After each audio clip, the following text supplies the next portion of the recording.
Adonai,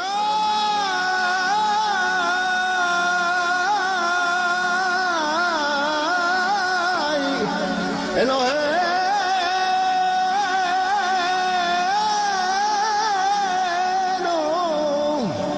Adonai, Echad.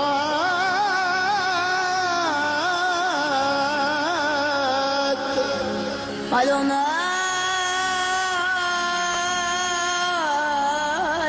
Melech Eloheinu,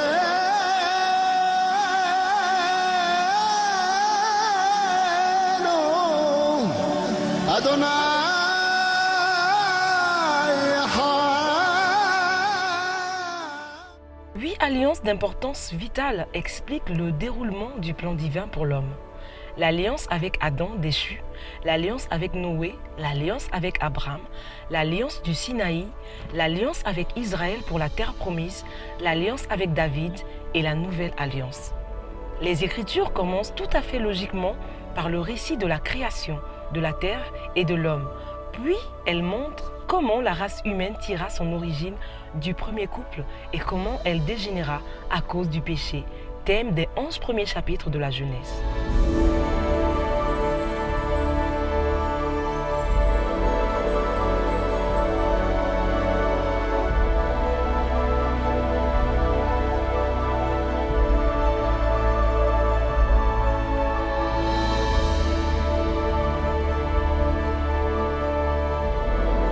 Dieu, lorsqu'il crée, il appelle à l'existence. Il dit que la lumière soit et la lumière fut. Par exemple, il appelle les étoiles et puis il les place pour jouer un rôle pendant la nuit, et ainsi de suite. Il appelle les oiseaux, il appelle les poissons. Dieu dit que cela soit et cela est.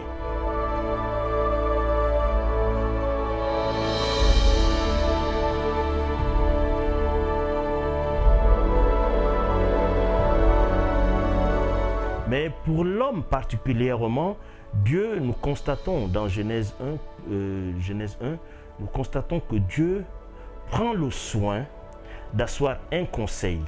Et là, il dit, faisons l'homme.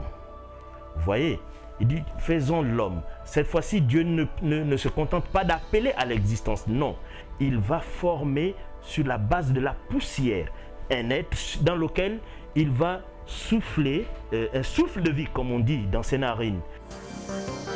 L'homme a été créé, il n'est pas l'effet ou le produit d'une évolution.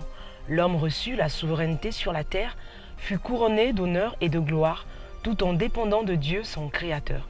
La pensée divine était et demeure que l'homme est communion avec Dieu par l'obéissance. L'idée originale de Dieu, en créant l'homme, était de faire de l'homme celui-là qui devait dominer sur toute la terre. Dieu voulait faire de l'homme le roi de la terre, parce que la terre était une extension du paradis, une représentation de la domination du royaume de Dieu. Dieu voulait ainsi un homme fait à son image et à sa ressemblance. Il y a une différence entre tous les êtres qui ont été créés, les oiseaux, les animaux, donc le bétail qui se mouvait sur la terre, et l'homme. Dieu a créé l'homme avec une nature morale. Il a créé l'homme avec l'intelligence, la sensibilité et la volonté.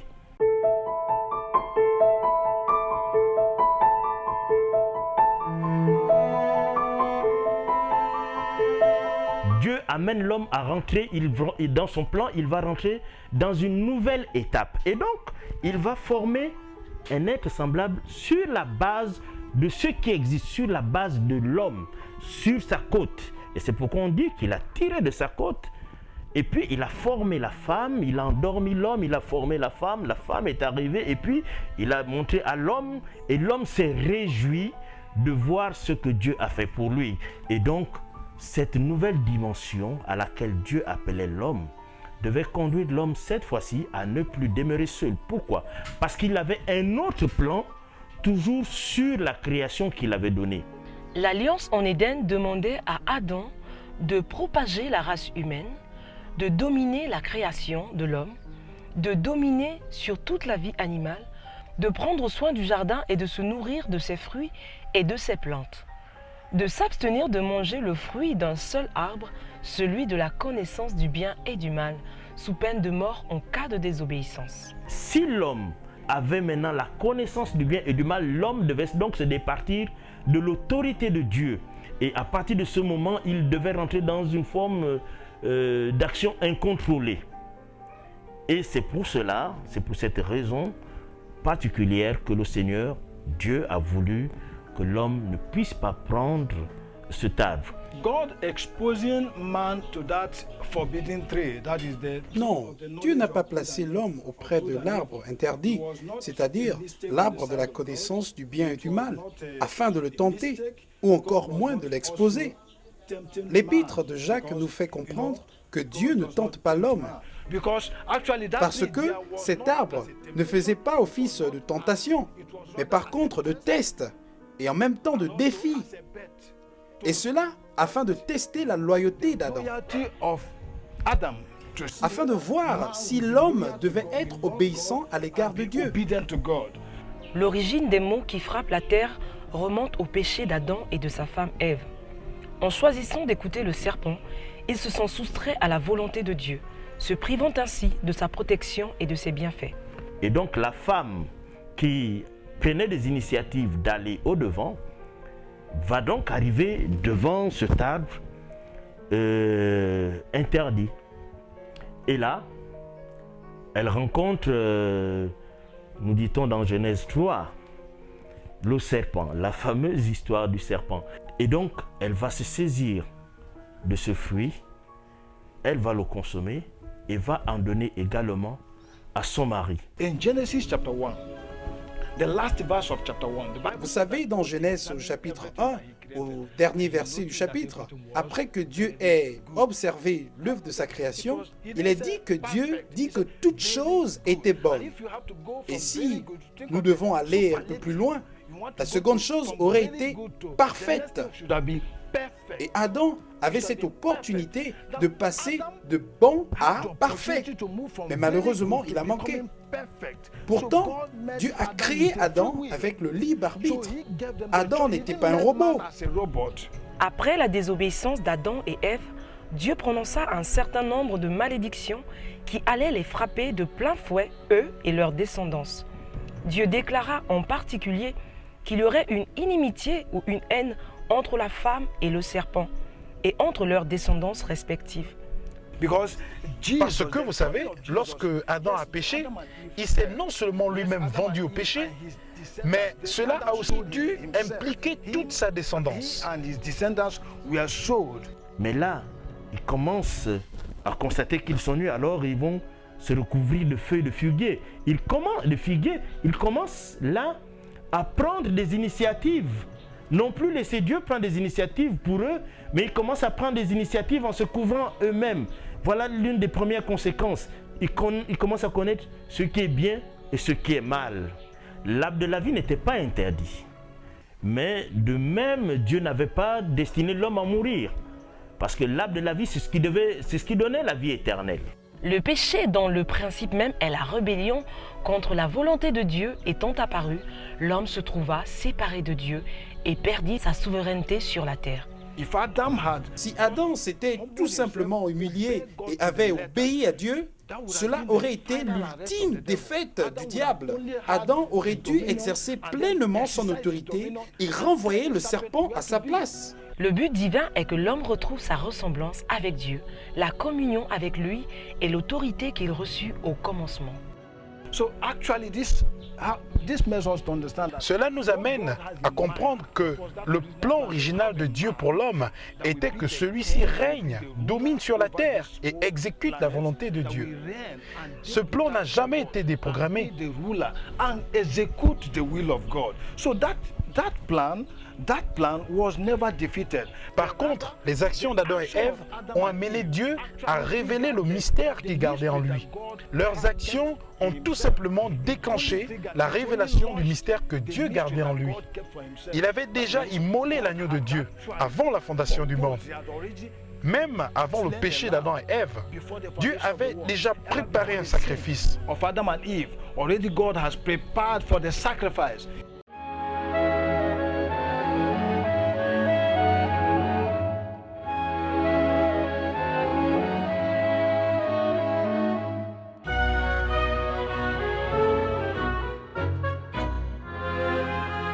Ésaïe fut le plus grand des auteurs prophétiques ayant laissé un message écrit. Il poursuivit son ministère en Juda sous 4 règnes, soit d'environ 740 à 680 avant Jésus-Christ. 60 années d'une époque bouleversée au cœur de laquelle Samarie fut conquise, Israël amené captive et Juda envahi par Sanchérib.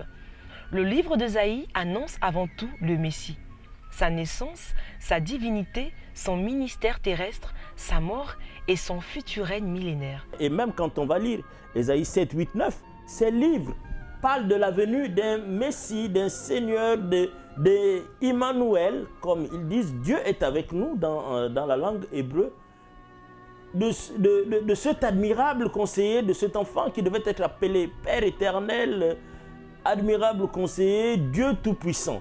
De tous les prophètes, aucun d'eux ne consacre autant de place à l'œuvre rédemptrice de Christ. Aucun des textes sacrés appartenant au temps de la loi ne laisse entrevoir plus clairement la réalité de la grâce divine. En Ésaïe 52, au 13e verset, la naissance de Christ a été prédite antérieurement. Ici s'ouvre le passage consacré aux souffrances de Christ, le serviteur de l'Éternel. Le chapitre 50 traite de son humiliation. Le chapitre 53 débute par un exposé de ses souffrances, puis il souligne leur caractère expiatoire et la victoire ainsi acquise. Jésus était venu pour ramener l'homme vers Dieu. À cause du péché d'Adam et Ève, nous sommes tous devenus pécheurs. Nous sommes tous perdus. Et Jésus est venu pour nous racheter. Le prophète Michée, contemporain d'Ésaïe, prophétisa au 8e siècle avant Jésus-Christ. Les messages de Michée s'adressent en particulier aux capitales, Samarie et Jérusalem, centre d'influence des nations respectives. Puis il conclut en annonçant la gloire future du Messie et son règne de justice. Et toi, Bethléem Ephrata, petite entre les milliers de Juda, de toi sortira pour moi celui qui dominera sur Israël, et dont l'origine remonte aux temps anciens, au jour de l'éternité. C'est pourquoi il les livrera jusqu'au temps où enfantera celle qui doit enfanter, et le reste de ses frères reviendra auprès des enfants d'Israël. Il se présentera et il gouvernera avec la force de l'Éternel, avec la majesté du nom de l'Éternel, son Dieu. Et ils auront une demeure assurée, car il sera glorifié jusqu'aux extrémités de la terre. C'est lui qui ramènera la paix. Dans Genèse au chapitre 3, verset 15, Dieu s'est prononcé sur les 2 postérités. Je parle ici des 2 semences, la semence de la femme et celle du serpent. En même temps, Dieu va faire une promesse et va donner une prophétie. En ce qui concerne la promesse, il dit que cette femme engendrerait une semence. C'est une promesse ici. Alors, à partir de cet instant, ils étaient remplis d'impatience à voir cette semence qui devait venir. S'agissant de la prophétie, la semence qui devait venir était celle qui écraserait la tête du serpent. Mais Dieu a aussi parlé de l'inimitié qui devait se dresser entre la semence de la femme et celle du serpent. C'est cette inimitié que Dieu a instaurée. Le dominateur entre dans l'histoire à Bethléem, mais son action dure de toute éternité. Il s'est déjà manifesté précédemment par ses actes créateurs, préservateurs, providentiels et rédempteurs, ainsi que par ses apparitions à Abraham et Moïse. Michée 5 met donc fortement en relief la préexistence éternelle du Messie qui existe de toute éternité. Jésus dit aux Juifs en Jean 8, « Avant qu'Abraham fût, je suis ».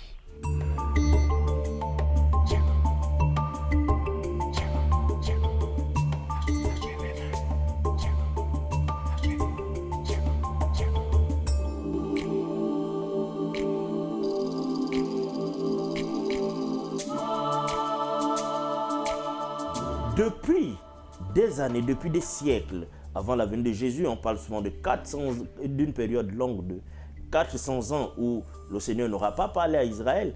Depuis cette période, Israël attendait quelqu'un qui viendrait pour les délivrer de la main de l'oppresseur romain.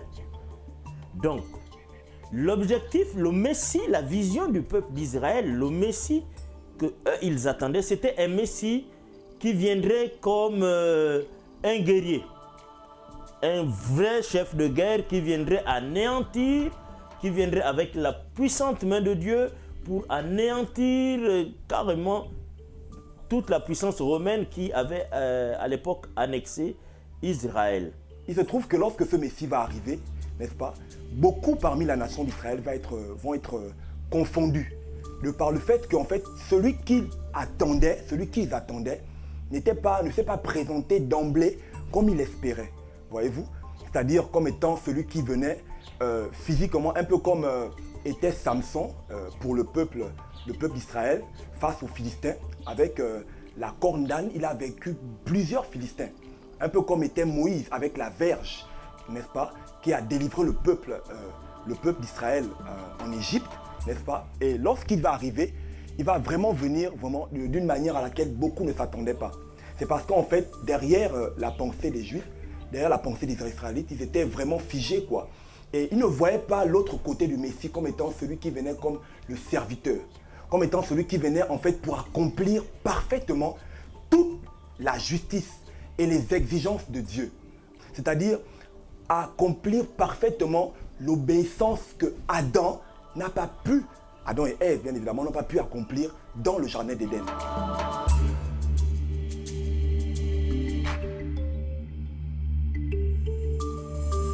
Dès Michée 5.1, la scène change. Du dernier conflit de l'histoire, elle passe à la naissance du roi, puis au refus d'Israël de reconnaître son Messie. Puis vient la déclaration du verset 2, « Il les livrera jusqu'au temps où enfantera celle qui doit enfanter ». Israël est appelé à un double enfantement, celui du Fils, Christ selon Apocalypse 12, celui qui dans les derniers temps fera surgir de la nation encore incrédule une élite de croyants, le reste d'Israël. Christ, fils de Dieu, fils de l'homme, fils d'Abraham, fils de David, réunit ainsi tous les livres sacrés pour n'en former qu'un seul. Issu de la femme, Genèse 3.15, c'est lui qui, en définitive, détruit les œuvres de Satan. Tout comme le serpent avait été élevé dans le désert, il faudrait que le Fils, de même, il a utilisé, de même le Fils doit être élevé. Maintenant, tous les hommes qui lèveraient les yeux vers Jésus seront guéris du péché. Et cette fois-ci, il fallait que lui, il monte à la place du serpent. L'objectif ici est plus grand, beaucoup plus qu'une nation. Il s'agit du monde entier qu'il fallait cette fois-ci sauver. Zacharie prophétisa après le retour de l'exil babylonien. Ces messages comprennent des événements s'étendant de la reconstruction imminente du temple au lointain millénium. Il a prédit la venue du Messie dont l'humiliation, son éviction par les chefs religieux et sa trahison pour 30 cycles d'argent, mais aussi son retour auprès d'Israël et la profonde repentance du peuple reconnaissant le crucifié, celui qu'ils ont percé, frappé de l'épée de l'Éternel. Son acclamation comme roi, la reconstruction du temple à Jérusalem et la paix qu'instituera son règne futur.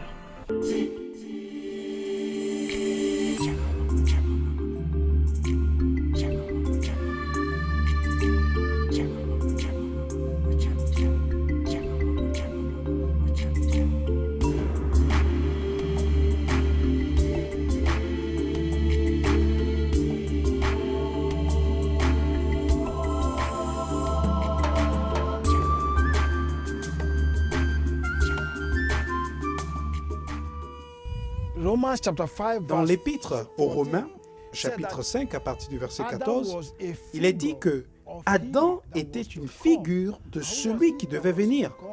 Alors de qui s'agit-il? Bien entendu, du Christ. Jésus devient ainsi le second Adam. De même qu'il fallait que le premier soit profondément endormi pour que la femme soit formée au travers de sa côte, il fallait également que le second meure à la croix pour que l'Église naisse. Ceci est le premier point.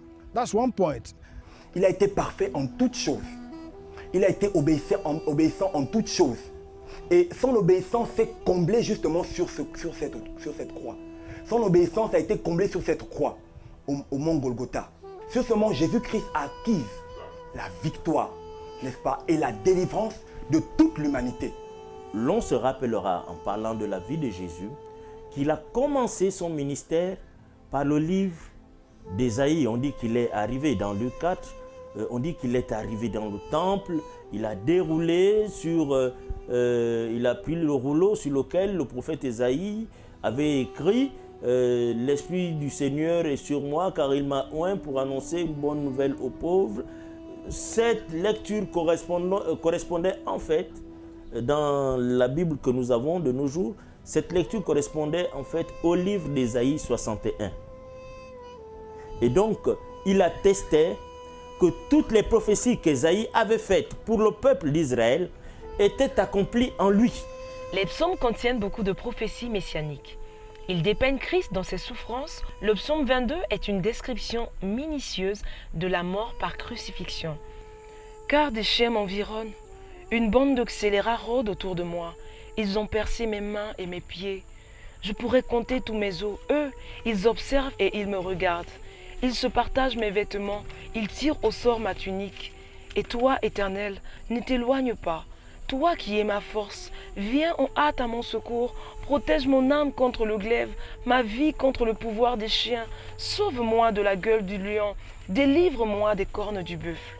Tous ces faits sont typiques d'une telle forme de supplice. In John chapter 12 verse 24, Jesus himself said that Jésus lui-même a dit dans Jean 12, 24 que si ce grain de blé ne tombe et ne meurt, il ne peut porter de fruits. Alors Jésus faisait ainsi allusion à lui-même. Il fallait nécessairement qu'il meure afin que plusieurs fils naissent de lui. Cette graine que Dieu a semée sur la terre devait mourir afin de porter du fruit. Dans l'évangile de Jean, au chapitre 1, verset 12, Jésus est présenté comme le Fils de Dieu. La Bible parle également des fils de Dieu. Mais ces derniers ne pouvaient pas naître tant que le Fils n'était pas mis à mort. D'où l'intérêt de la mort de Jésus. it was necessary for Jesus to undergo this death. Nous n'allons pas revenir en fait sur les circonstances pour lesquelles quelqu'un devait être pendu au bois, devait être pendu sur la croix.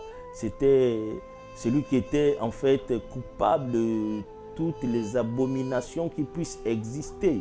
C'était un homme indigne, on l'a dit, c'était un homme qui ne méritait même pas le regard des gens. Et lorsqu'on lit justement le prophète Ésaïe encore, dans son livre d'Ésaïe 53, Ésaïe insiste, il dit, comme une faible plante, il s'est levé et il n'avait rien pour attirer les regards. Méprisé et abandonné des hommes, homme de douleur et habitué à la souffrance.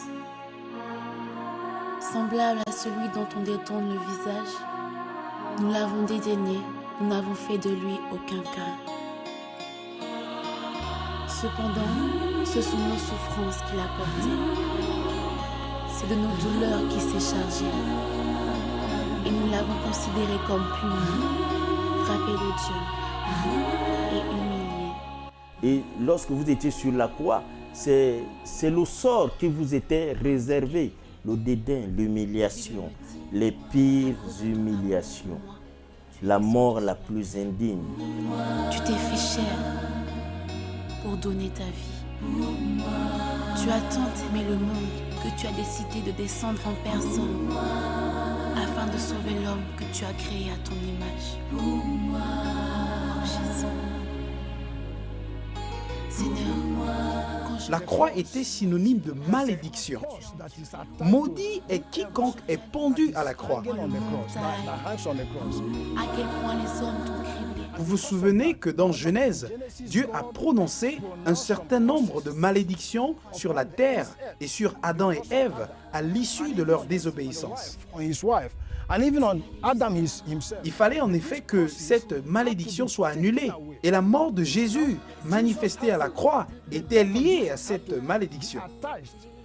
To the cross. Il devait expérimenter la mort à la croix pour qu'il devienne malédiction pour nous, afin que nous jouissions des bénédictions qu'il nous a réservées.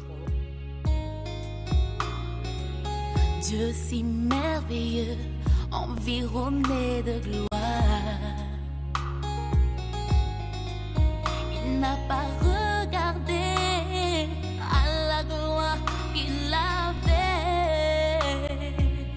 Il a été fait inférieur aux anges. Lui qui a existé depuis avant l'éternité présente. Lui qui existait depuis, lui qui n'a jamais été créé, lui qui est Dieu.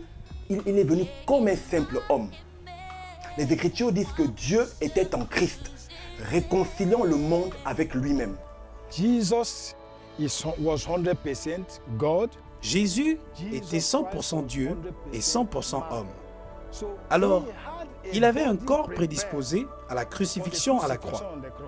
Vous voyez, c'était ce corps qui était pendu à la croix. C'était ce corps qui mourut à la croix et non Dieu. Vous savez, le corps de Jésus était comme un tube à l'intérieur duquel Dieu devait déverser sa plénitude. Dieu s'est préparé ce corps pour y résider pleinement. La Bible dit que Jésus était la plénitude de Dieu manifestée.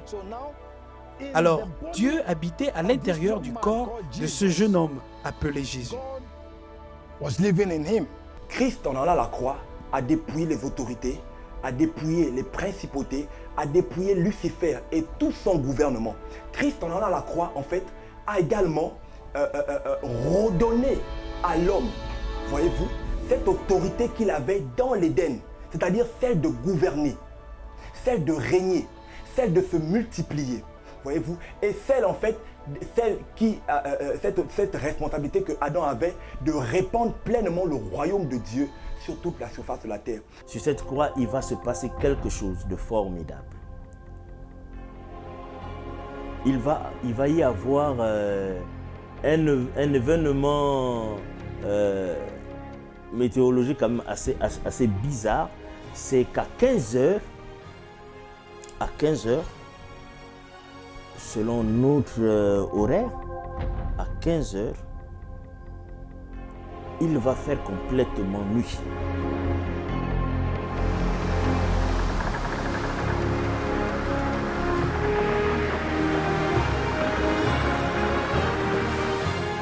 À cette même heure, Christ va voir le Père avec qui il avait toujours marché, s'est détourné de lui. Alors, il fallait que le Père se sépare de lui. En effet, le Père s'est séparé de lui et c'est à partir de ce moment-là qu'il va dire « Père, Père, pourquoi m'as-tu abandonné ?» Et il supporta la sentence lui seul parce qu'il était nécessaire qu'il l'endosse seul. Car si le Père ne l'avait pas quitté, son corps aurait été toujours en vie, tout simplement, parce que Dieu est éternel. Dieu ne meurt pas. Alors seul le corps était la partie de Jésus qui était crucifié ce jour-là. Ce corps qui avait été préparé d'avance pour ce sacrifice, Jésus l'a en effet offert en sacrifice. Et ce jour-là sur la croix, déjà dans une position humiliante, au milieu de deux brigands, l'un d'eux trouvera encore le moyen de l'offenser en disant que si tu es fils de Dieu, sauve-toi toi-même. Et Jésus-Christ, voyant cela, n'est-ce pas, n'a manifesté aucune amertume, aucune méchanceté, parce qu'il était venu pour un but, même mourir pour ce dernier, c'est-à-dire celui qui a commencé à l'insulter sur la croix. Mais de l'autre côté, nous avons un autre brigand qui a reconnu la seigneurie de Jésus-Christ de Nazareth en disant que si, souviens-toi de moi lorsque tu viendras dans ta gloire.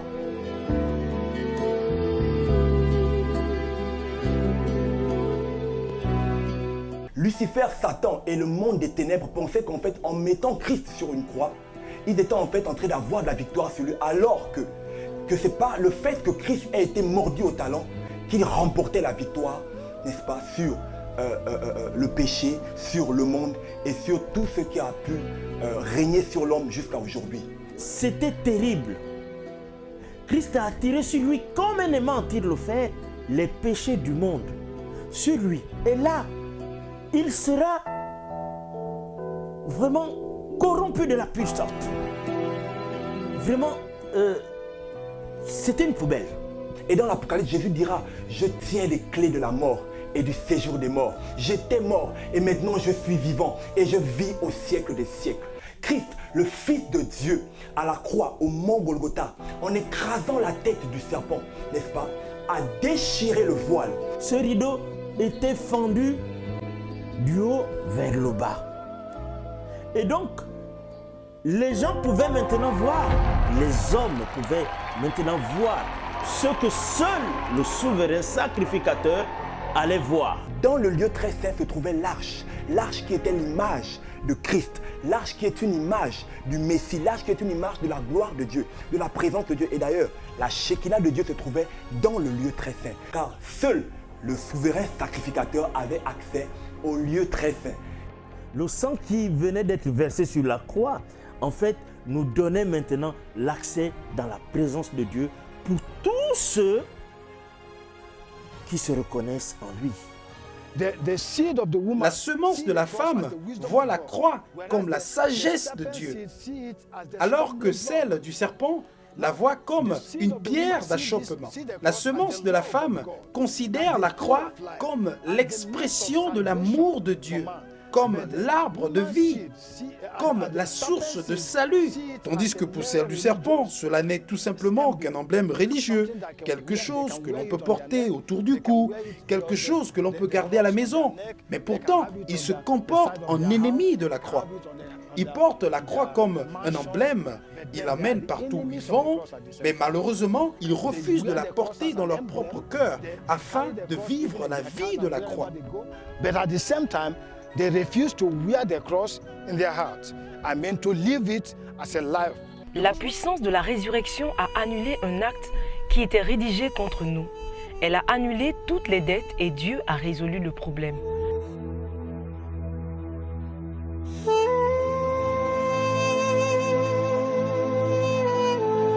La puissance de la croix est une restitution du pouvoir que Dieu fait à l'homme. Ce pouvoir que Satan a ôté à Adam au jardin d'Éden par le moyen de la tentation auprès d'Ève. C'est aussi un grand jugement pour le monde. Il est jugé avec son chef.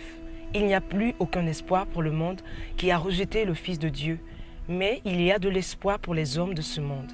So many people believe that Jesus was a prophet. Beaucoup pensent que Jésus était un grand prophète, un prophète spécial. Beaucoup croient qu'il existait, beaucoup croient qu'il était venu sur la terre et qu'il a fait beaucoup de miracles, qu'il a guéri les malades, qu'il a ressuscité les morts, qu'il a fait recouvrir la vue aux aveugles.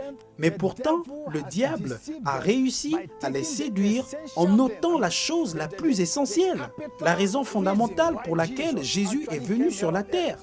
Jésus n'est pas venu seulement pour guérir les hommes, les soulager, ramener les morts à la vie. Non, cela n'était pas du tout son but. Jean-Baptiste avait compris le but de la venue de Jésus sur la terre. C'est la raison pour laquelle d'ailleurs, il pouvait dire « Voici l'agneau de Dieu qui ôte le péché du monde ». Jésus est venu en effet pour ôter le péché du monde. Christ nous a délivrés du pouvoir des ténèbres et nous a transportés dans son royaume. À la croix, Jésus-Christ a porté avec lui tout le mal et toute l'iniquité qui s'est accrue depuis le sang d'Abel, le juste, qui a été versé dans le livre de la Genèse, au chapitre 4, n'est-ce pas, jusqu'à aujourd'hui. Jésus-Christ a été offert, donné gratuitement. Il a été cloué au milieu de deux grands bandits. Vous imaginez qu'il a été traité comme le pire des scélérats de notre société. Lui qui n'a rien fait. Il est venu mourir afin d'être enseveli. Alors pourquoi être enseveli? Mais tout simplement parce qu'il devait descendre dans les profondeurs de la terre afin de confronter celui qui, pendant des décennies, a terrorisé toute l'humanité en captivité. Je parle ici du diable qui utilise depuis longtemps la mort pour terroriser l'homme. On a eu la technologie disponible pour littéralement détruire le monde en quelques semaines.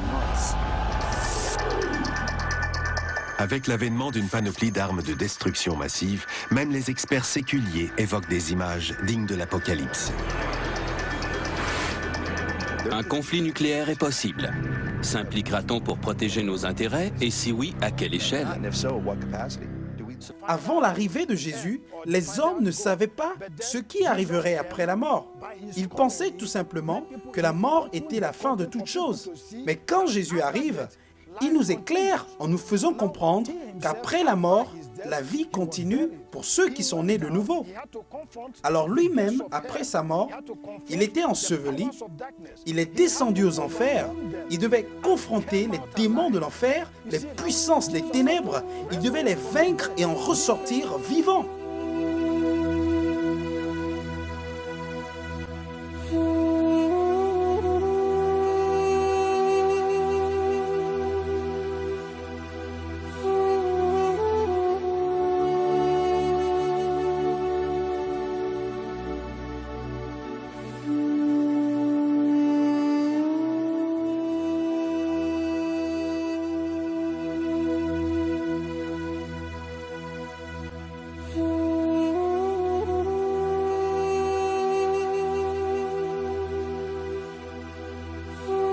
Il y a trois choses ici. Il fallait qu'il soit crucifié, ensuite, il fallait qu'il soit enseveli, et enfin, il fallait qu'il revienne à la vie.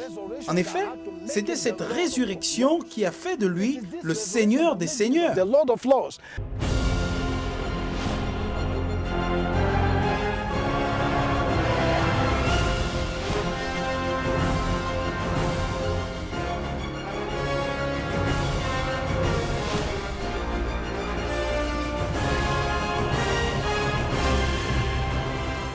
De nos jours, les missionnaires chrétiens sont en plus grand nombre et présents en plus d'endroits qu'à aucune période de l'histoire. Ils sont aussi engagés dans des ministères de plus en plus diversifiés et spécialisés. En Jésus-Christ, nous qui étions jadis éloignés, nous avons été rapprochés par le sang de Christ. Car il est notre paix, lui qui des deux n'en a fait qu'un et qui a renversé le mur de séparation, l'inimitié.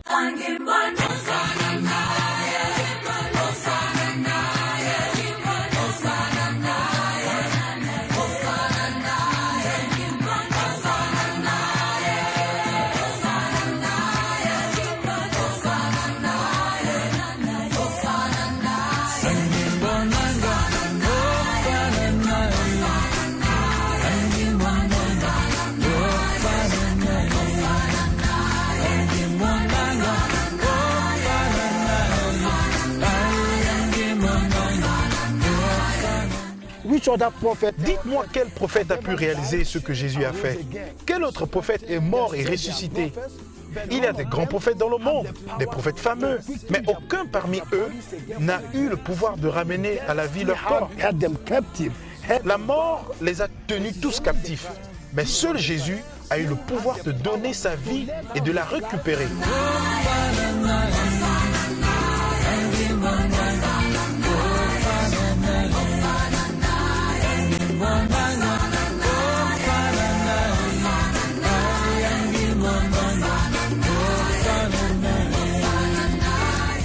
Aucun détail n'a été oublié dans la mort de Jésus. Lorsque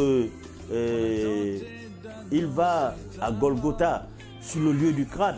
Mais Golgotha, c'est une montagne qui se trouve, ou du moins qui se trouvait à l'entrée de Jérusalem. C'était en dehors de la ville.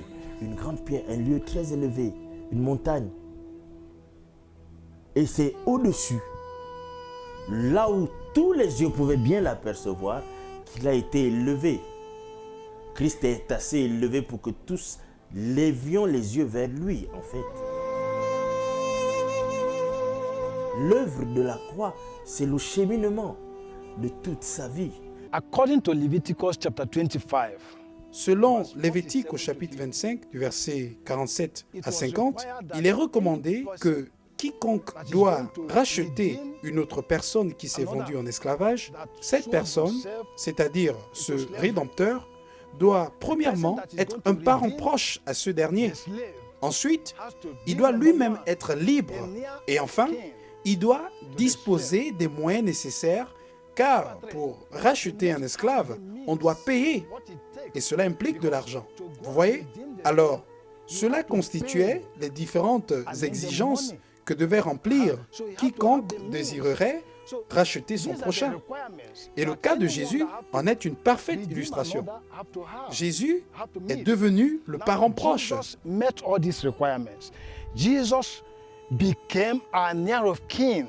Un amour en fait qui est également révélé par les sacrifices qui étaient offerts dans l'ancienne alliance avec Moïse qui a donné la Torah aux Juifs, n'est-ce pas? Cet amour a été et se traduit particulièrement par un sacrifice qui était exprimé dans le Lévitique au chapitre 3, le sacrifice d'action de grâce. Dans le livre de Lévitique, la succession de tous ces sacrifices d'animaux nous fait entrevoir les divers aspects d'une offrande unique, celle de Christ à la croix. C'est pourquoi le Lévitique nous parle du feu qui dégage la bonne odeur de l'Holocauste et de l'offrande de la farine et du sacrifice d'action de grâce qui consume entièrement la victime expiatoire pour le péché. Les sacrifices dits d'une agréable odeur à l'Éternel préfigurent Christ dans sa perfection et dans l'amour qu'il voue à l'accomplissement de la volonté de son Père. Les sacrifices qui ne sont pas d'agréable odeur représentent Christ portant la condamnation que méritait le pécheur. Or, ces deux catégories de sacrifices nous parlent de Christ comme substitut. Pour nous, il s'est offert afin de parer à nos faiblesses et à notre absence de consécration. C'est l'Holocauste pour nous. Il a souffert à cause de notre désobéissance. C'est le sacrifice d'expiation.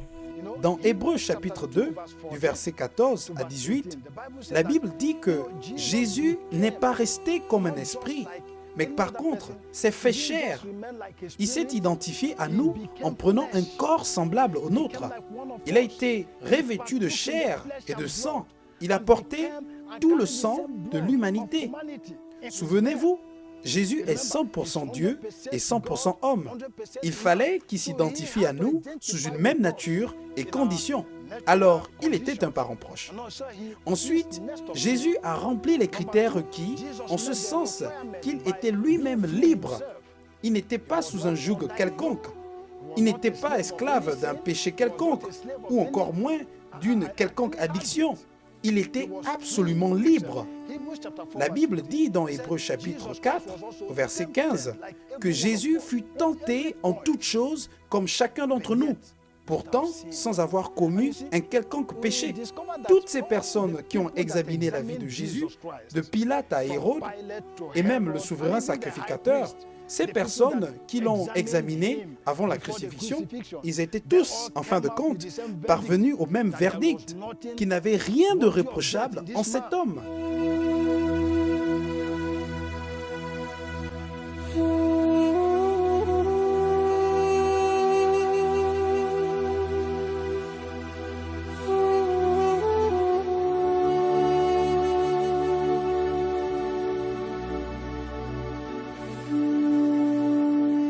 Enfin, il a aussi rempli le critère selon lequel il fallait qu'il dispose des moyens nécessaires pour la réalisation de cette tâche. La Bible dit dans Hébreux chapitre 10, du verset 4 à 5, « Tu n'as pas voulu de sacrifice ni d'offrande, mais tu m'as formé un corps. » Dieu s'est ainsi préparé un corps et par conséquent, Jésus pouvait disposer du moyen nécessaire. Et dans l'épître de 1 Pierre, il est dit que nous sommes rachetés par le sang précieux et non par de l'argent ou de l'or périssable. Alors, il a satisfait toutes ces exigences de la loi de la rédemption. Après avoir rempli toutes ces exigences, Jésus s'est donné lui-même afin de mourir à la croix pour chacun d'entre nous. Sa mort a été ainsi la source de salut de toute l'humanité. Vous savez pourquoi? C'est tout simplement parce que, par la désobéissance, Adam s'est vendu au péché. Mais non seulement il s'est vendu lui-même, mais il a également entraîné toute sa descendance avec lui. Nous avons été tous soumis au règne de Satan. Et ce dernier devint ainsi le prince de ce monde à la place d'Adam.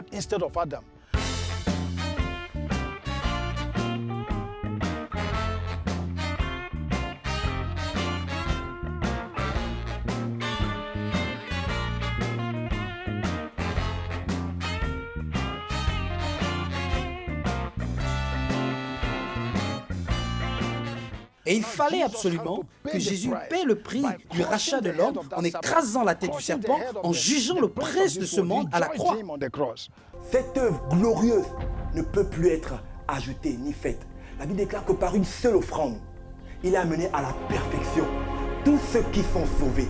Par l'offrande du corps de Christ à la croix, au mont Golgotha, l'homme aujourd'hui peut avoir accès à la vie éternelle. Partout dans le monde, ils sont des millions de personnes à avoir rencontré Jésus-Christ. Nous en avons rencontré quelques-uns qui témoignent de leur rencontre avec le Créateur. Rosalie, ex-membre du groupe Vibration, un célèbre groupe gabonais de musique dans les années 90-2000. Elle va connaître le succès et les richesses éphémères. Devenue une star dans son pays, elle va se livrer à toutes sortes de pratiques sataniques pour être glorifiée. Jumeau, ancien membre du gang La Mafia Rouge, il fut un malade mental, marchant à demi nu dans les rues de Libreville. Chapelet au cou, cet homme va être conduit dans des temples traditionnels à la recherche d'une délivrance, mais en vain. C'est avec crainte et émotion qu'ils évoquent leurs expériences personnelles avec Jésus-Christ.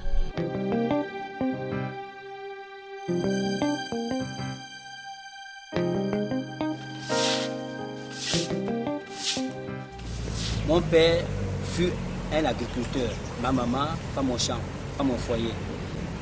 En tout, on était 12. 5 sont morts, nous sommes restés 7. J'ai appris, je ne suis pas allé loin dans les études. Je me suis arrêté en classe M2. Et c'est par là que je suis tombé malade. On m'a opéré. Après l'opération, je n'ai plus continué les études. Et la rue m'a pris.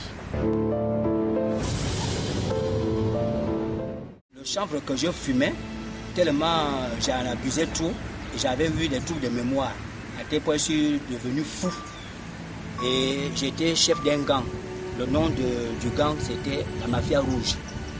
J'ai violé et j'ai marché dans Libreville, une petite culotte verte avec les babouches, chapelet au cou.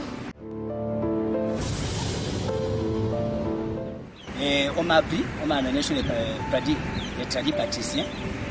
À partir de là, il fallait que je m'initie. Et bien sûr que je me suis initié. Dans l'initiation, j'ai mangé le bois amer, appelé communément Iboga. J'avais mangé 9 assiettes. J'ai vu comment mon esprit était sorti au-dedans de moi. Je suis monté dans l'espace là jusqu'à percer le nuage. Et il y a une femme qui était entrée. Et la femme là était venue se positionner devant moi.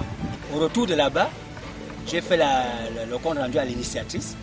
Elle m'a dit, la femme que tu as vue, c'est la sitar. Et il faut apprendre à jouer la sitar afin qu'elle te protège.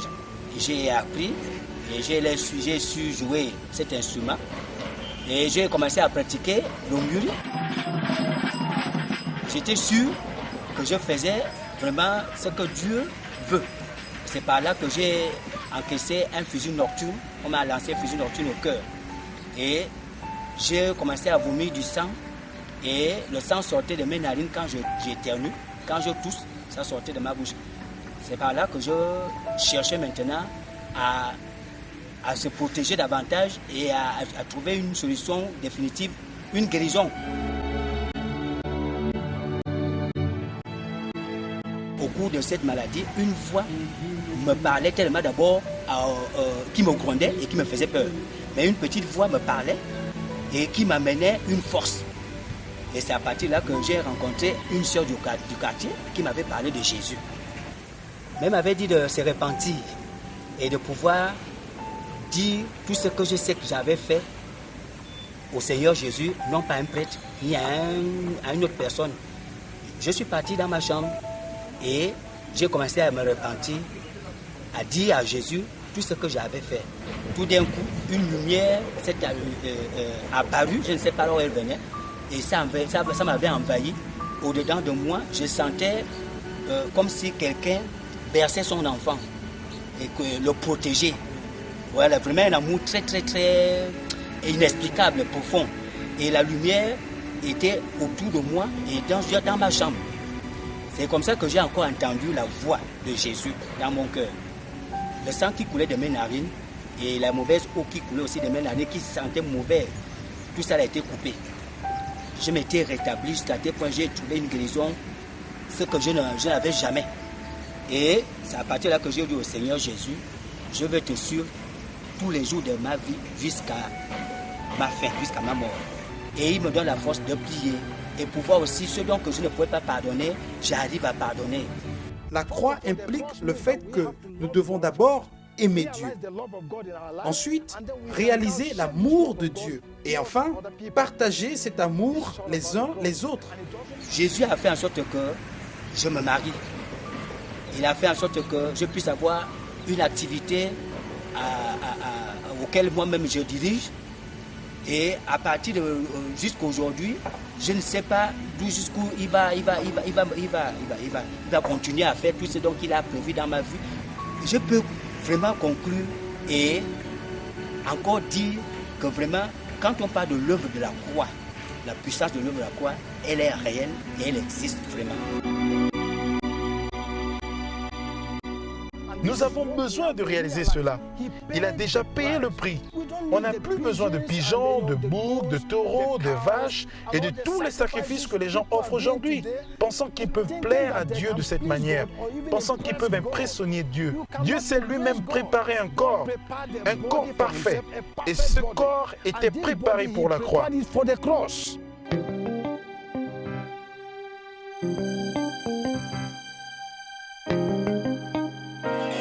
Je sais qu'il y a des gens qui se demandent qui je suis.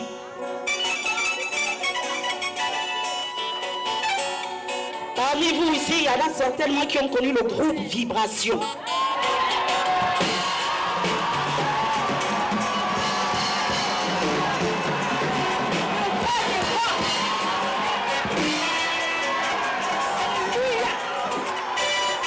Oh bien-aimé, voici mon témoignage.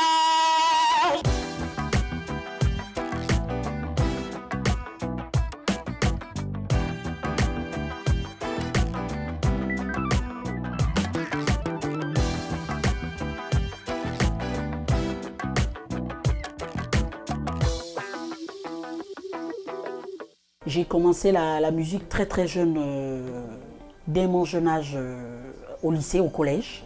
Et j'ai aimé la danse. C'est quelque chose qui était au-dedans de moi. Parce que ma mère me disait souvent que tu dansais depuis quand tu avais l'âge à peu près de 4-5 ans. Donc moi je ne me rappelle pas, mais ce que je sais c'est que à chaque fois, dans les écoles là où je suis passée, j'étais toujours chef de danse. Passionnée de la danse, pendant plusieurs années, elle va rejoindre dans les débuts des années 90 les groupes tels que les Masako, les Gongorettes, et de là, elle intègre plusieurs groupes d'orchestre. On était nombreux par le passé, puis après on a formé notre groupe Vibration. On était à 3, et donc je faisais partie de ce groupe, j'étais la jeune femme qui était dans ce groupe. Et puis après on a fait un chemin ensemble avec les garçons, puis après il y a eu séparation. La gloire des hommes, je l'ai eue. J'étais supportée parce que je chantais bien, je dansais bien aux yeux des hommes. Dans le monde du showbiz, elle atteint les sommets. Esclave de la cigarette, du chanvre indien et toutes sortes de vices, elle va jusqu'à être lesbienne. J'étais lesbienne, je vous dis bien lesbienne. J'allais avec une femme comme moi. Bien aimé, c'est abominable devant le Seigneur. Quand on est chanteur, artiste dans ce pays, on veut goûter à tout. Surtout quand on a la gloire, on a le succès. Jésus est venu me chercher dans l'homosexualité. Pendant que je vivais avec une femme comme moi, 1 an dans la maison de cette femme, Jésus m'a fait sortir la nuit. Je suis partie. Et ce jour-là, quand je dors, il me montre l'enfer. Bien aimé, de 4 h du matin jusqu'à 6 h, je n'ai pas dormi. J'avais peur, je me disais que si je dors là, peut-être je vais mourir. Je vais aller là où j'ai vu là.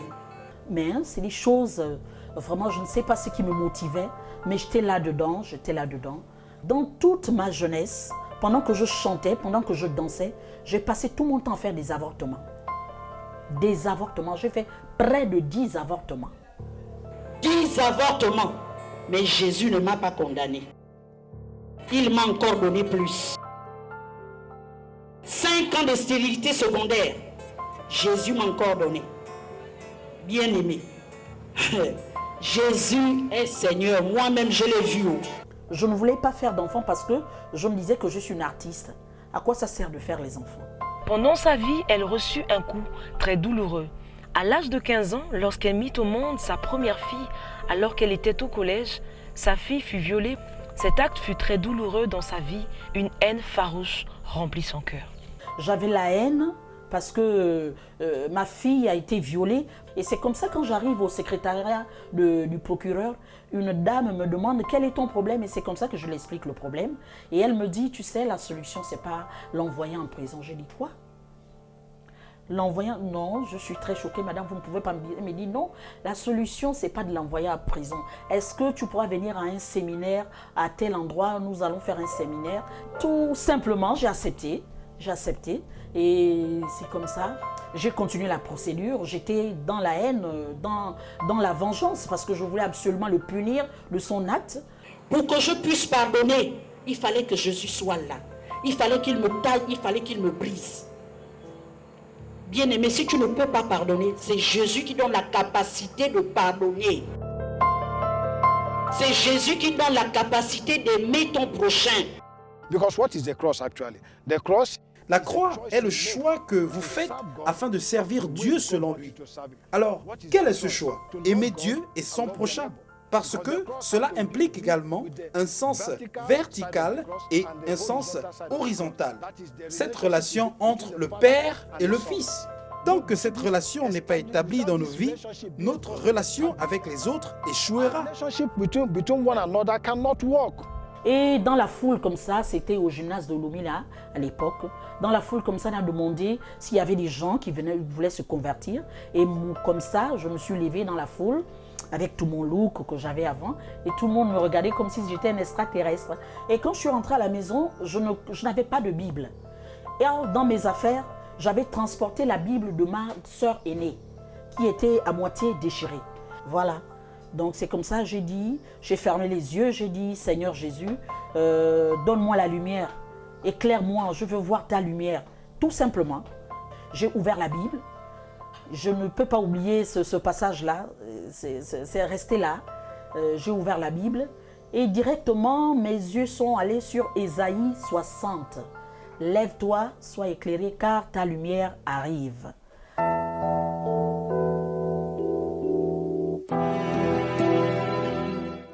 Il s'est révélé à moi dans toute sa grandeur. C'est comme ça que j'ai commencé à méditer la parole, à le chercher, à jeûner, à prier. Je commençais à chercher le Seigneur. Et c'est comme ça que j'ai commencé à enlever ma boucle d'oreille que j'avais au nez. J'ai coupé mes rastas qui traînaient au sol. J'ai tout partagé, habits, tout ce qui me montrait le ventre dehors. J'ai tout partagé. J'ai recommencé la vie à zéro. Tout partagé, meubles, tout, j'ai partagé.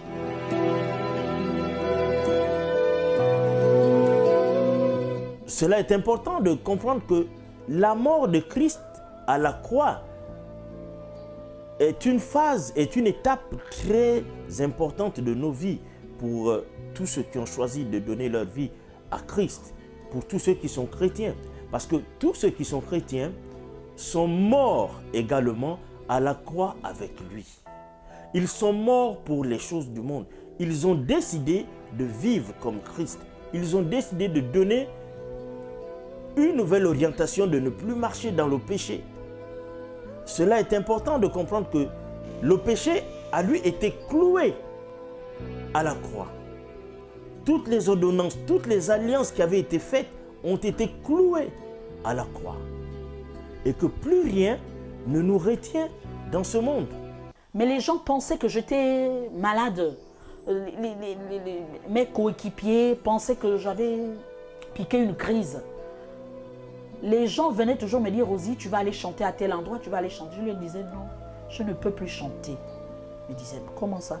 Est-ce que c'est parce qu'on accepte le Seigneur qu'on ne peut plus chanter? Je leur disais, non, je ne peux plus chanter. On m'amenait de l'argent. Je leur disais, non, je ne peux plus chanter. Mais ils ne comprenaient pas. Parce que vous savez, la rencontre avec le Seigneur, c'est une intimité personnelle. Ça dépend de votre vie, de votre éternité. C'est votre éternité, c'est votre salut. Seul Jésus ne m'a pas condamné. Il a refait ma personne. Parce que quand je me regarde dans la glace, c'est plus Rosie, c'est Rosalie. Est-ce que vous voyez? Ça, c'est Jésus qui sait le faire. Quand tu le cherches, tu le trouves. Moi, je l'ai trouvé. Je vous dis la vérité, je l'ai trouvé.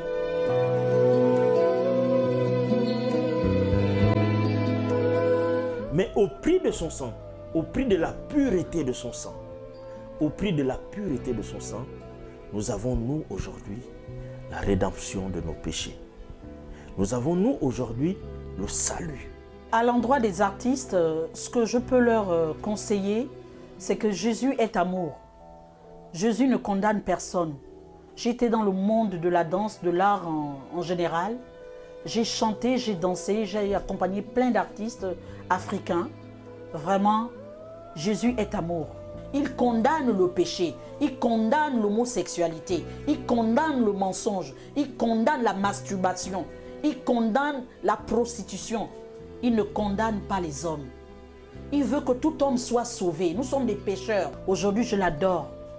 Je l'adore. Pas dans le chant, mais dans tout ce que je fais. Je l'adore. Adorer, ce n'est pas seulement chanter. Adorer, c'est le servir. C'est dans mon habillement, c'est dans mon témoignage. Oh bien-aimé, c'est lui la délivrance. Il m'a aimé le premier coup. Il m'a taillé, il m'a brisé, il m'a façonné. Oh mon Jésus.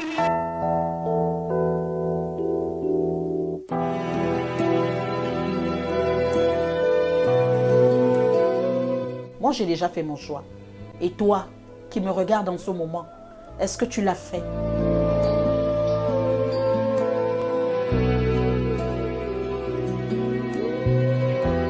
En octobre 2010, elle est mariée à Marcelin Boko. 3 enfants naissent de cette union. Son histoire hors du commun nous révèle combien de fois Dieu nous aime. Aujourd'hui, née de nouveau en Christ, c'est avec son époux qu'elle parcourt les rues de Libreville pour témoigner de l'amour de Dieu.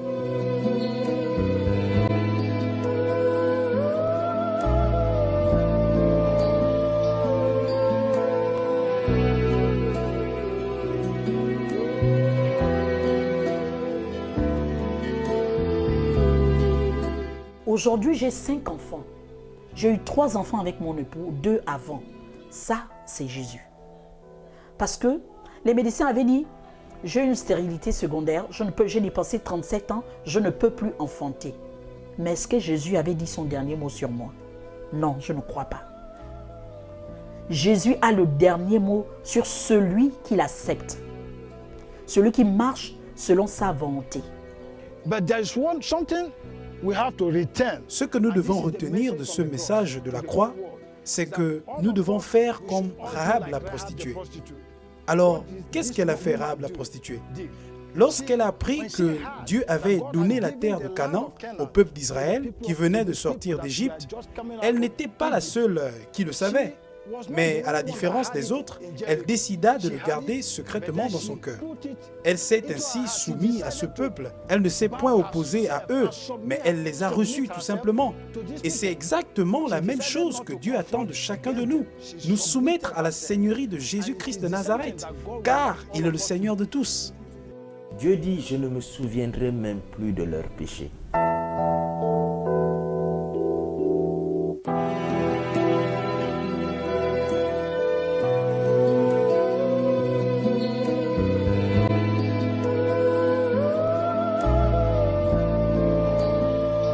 Donc la résurrection également est une preuve que le sacrifice parfait de Jésus-Christ sur la croix a été agréé par le Père.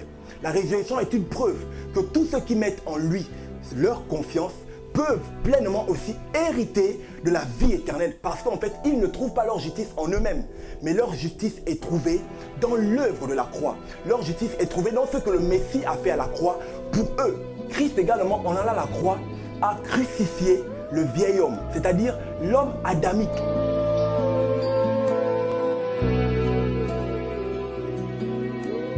Dieu a son peuple qui a compris son message. Dieu a son peuple qui crée son nom et qui accepte de marcher dans la vie chrétienne pratique en esprit et en vérité.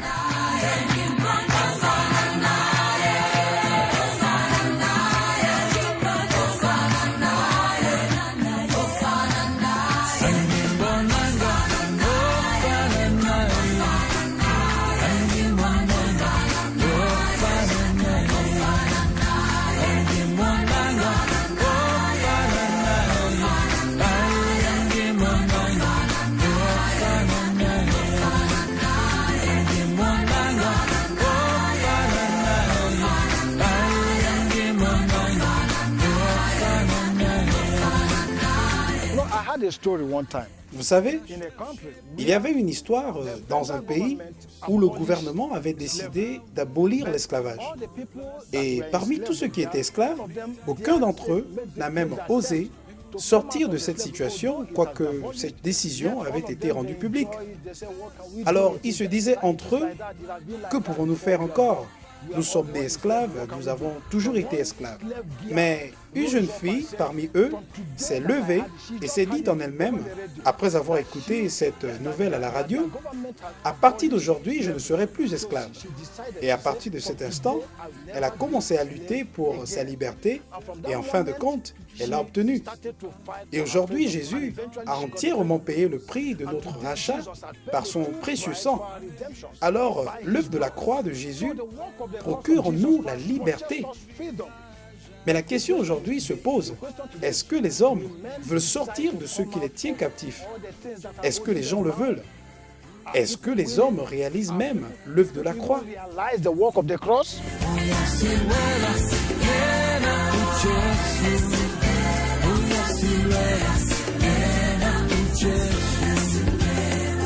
Et alors que l'on chante toujours Dieu. Les perfections de Dieu sont visibles à l'œil nu. On n'a pas besoin de microscope.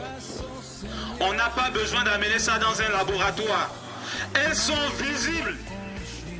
C'est pourquoi aucun homme n'aura de raison devant le Seigneur le jour du jugement.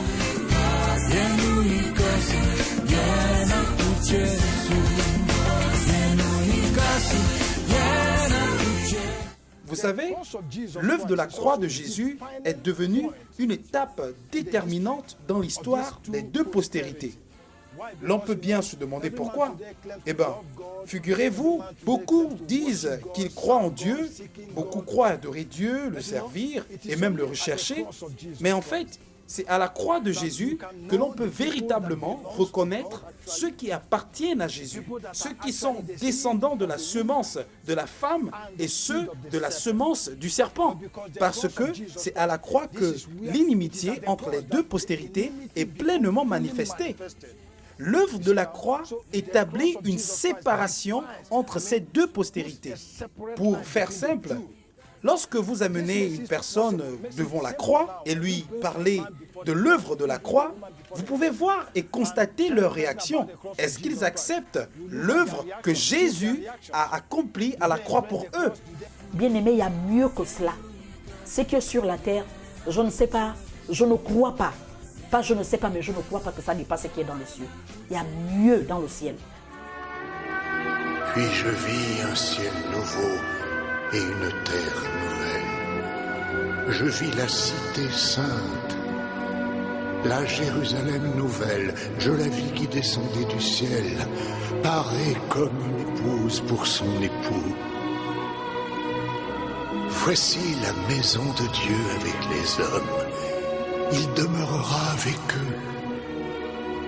Ils seront ses peuples et lui sera le Dieu qui est avec eux.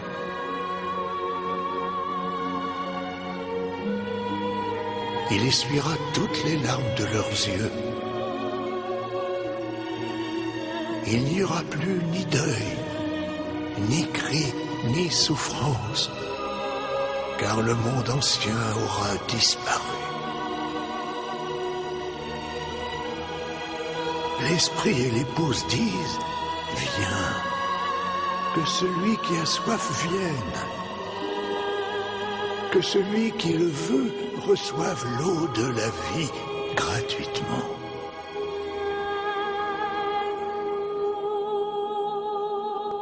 Amen. Viens, Seigneur Jésus.